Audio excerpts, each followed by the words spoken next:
Herramientas digitales, Luciana Medrano López, primer mapa, primer periodo.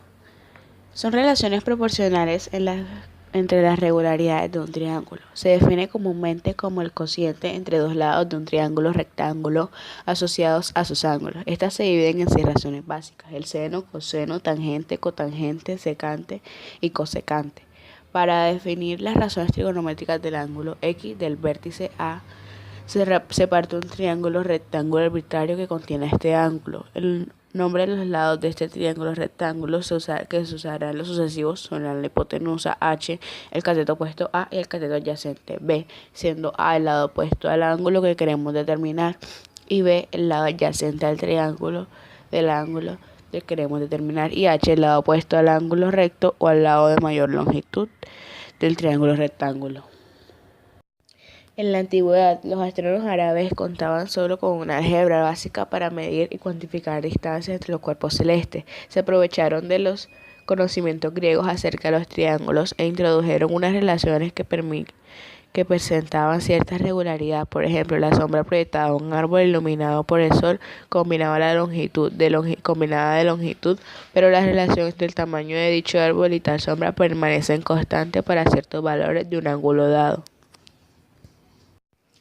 Son amplias sus aplicaciones en otras áreas de las matemáticas, tanto puras como aplicadas. Ejemplo, en el movimiento armónico simple se usa para hallar velocidad y aceleración. Se encuentra el momento de darle simple uso para hallar velocidad y aceleración. Se encuentra el momento de darle uso al teorema de Pitágoras, etc.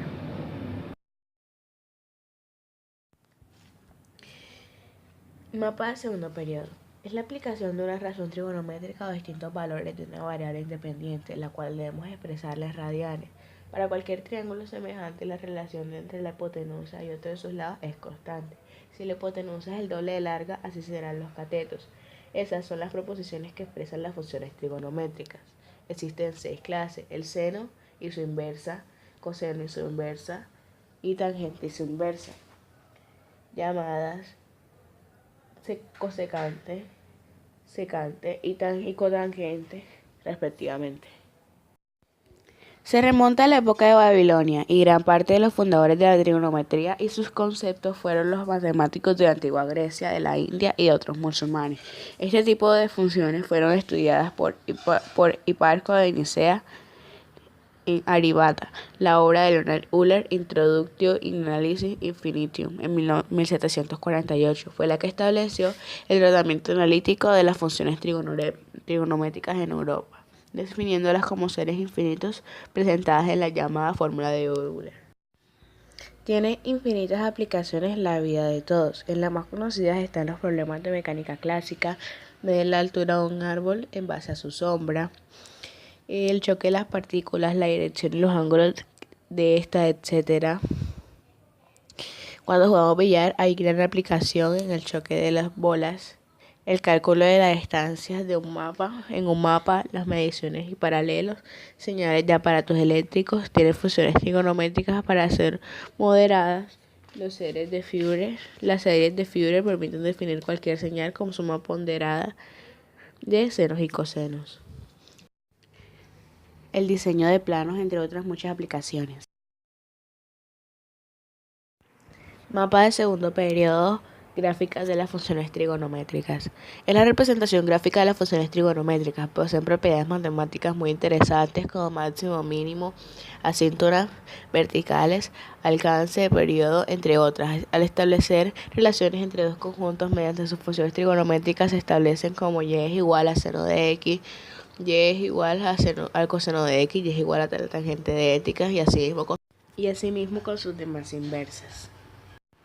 Su estudio se remonta a la época babilónica, y gran parte de los fundamentos trigonométricos fueron desarrollados por los matemáticos de la antigua Grecia, de la India y estudios musulmanes. El primer uso de la función seno aparece en el Solvasatras, escrito en India en el siglo VIII al siglo VI a.C. Las funciones trigonométricas fueron estudiadas por Hiparco de Nicea y Aryabhata, y asimismo por Ulugh Beg, entre otros. Esta posee diversas aplicaciones en la vida cotidiana. La encontramos muy dada en áreas como la astronomía, en donde es muy utilizada para calcular las órbitas de los planetas. En dibujo, las curvas, elipses, círculos, etc. utilizan su formulación con funciones trigonométricas. En el pool tiene una gran aplicación. En el choque de partículas, las direcciones y ángulos son muy importantes en este juego. La electricidad y electrónica, muchas de estas son gracias a aportes eléctricos, en donde se usan los senos y los cosenos.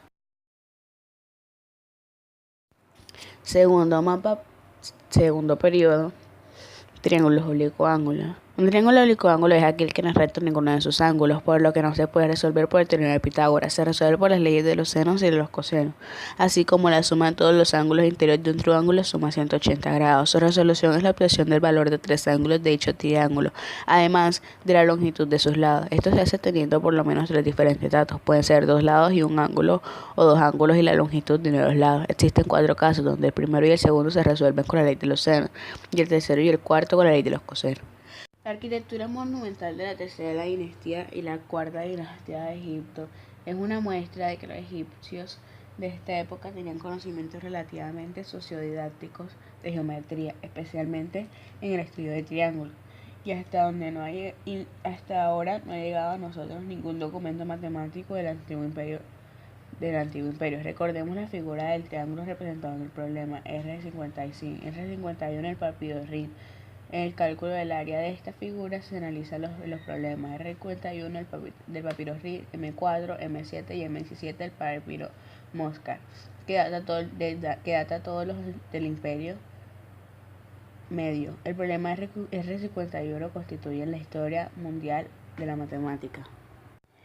El triángulo oblicuo-ángulo tiene muchísimas aplicaciones en nuestro diario vivir. Entre las más comunes podemos encontrar los puntos de las flechas, las pendientes de las calles, las bancas de los minusválidos, las orillas de las calles, los puentes sobre quebradas, los mapas y su medición en mesas de pool en cuanto a ángulos, choques, etc. Las velas de un velero, entre otras. Mapa mental de tercer periodo, igualdades trigonométricas. Son igualdades que involucran funciones trigonométricas. Estas son siempre útiles para cuando necesitamos simplificar expresiones que tienen incluidas funciones trigonométricas, cualquiera que sean las razones y sus valores que les da asignada a los ángulos para los cuales están definidas. Nos permiten plantear una misma expresión de diferentes formas. Para simplificar se utiliza la factorización, denominadores comunes, etc. Pero en las trigonométricas hacemos uso de técnicas en conjunto como las identidades. Las funciones trigonométricas pueden ser definidas en términos generales como todas las variables posibles de ángulos que pueden existir en una figura trigonométrica. Los árabes fueron los primeros en trabajar la función seno y asimismo demostraron descubrir principios y teoremas fundamentales como las identidades trigonométricas aplicables en la función seno, coseno, tangentes e inversas. En el siglo XVIII, Euler demostró que las propiedades de la trigonometría eran producto de la aritmética de los números complejos y además definió las funciones trigonométricas utilizando expresiones como exponenciales de números complejos. A mediados del siglo XVII, Newton halló la serie para las funciones trigonométricas, a eso incorporándose el análisis donde todavía hoy desempeña un importante papel tanto en las matemáticas como puras como aplicadas. Podemos encontrarlas en cálculos técnicos para topografías de la Tierra. Los topógrafos la dividen en triángulos y marcan cada triángulo con un punto de referencia. Hoy en día la posición de la Tierra se puede localizar de forma muy precisa usando el sistema de posicionamiento global GPS de 24 satélites de órbita exacta que están difundiendo su posición. Están aplicadas en las máquinas que manejan el ritmo cardíaco en los hospitales y que indican que la persona se está muriendo o reaccionando, ya que estas gráficas son sensoriales. Su lenguaje está basado en identidades y gráficas de funciones trigonométricas. Mapa mental, cuarto periodo, geometría analítica. La geometría analítica es aquella que combina figuras con coordenadas. Estudia la relación entre las propiedades geométricas y algebraicas, es decir, que ayuda al estudio de aquellas por medio de un análisis algebraico y estudia también propiedades de las ecuaciones por medio de la geometría. También podría decirse que que es la rama de la geometría donde las líneas rectas y las curvas y las figuras geométricas se representan mediante expresiones algebraicas y números, usando un conjunto de leyes y coordenadas. Los griegos como Pitágoras y Euclides fueron los primeros en hablar de forma. Después llegaron los franceses a mediados del siglo XVI, René Descartes y Pierre de Fermat. Este último llegándose más por el lado de la elipse, circunferencia y parábola. Se considera como iniciador de la geometría analítica a René Descartes, ya que en épocas anteriores se estudiaban propiedades geométricas por métodos algebraicos o inclusive Arquímedes conocía el método de localizar puntos por medio de coordenadas. Sin embargo, fue Descartes el primero que escribió un tratado en el que puso la geometría analítica en conceptos que dieron origen al estudio oral de esta rama a las matemáticas. Las aplicaciones de este concepto son muy variadas, puesto que lo vemos en pequeñas cosas en nuestra vida cotidiana. Citaré algunos de estos ejemplos. Como ellos podemos observar la parábola al momento de tirar algún tipo de pelota, esta va a ser una trayectoria parabólica.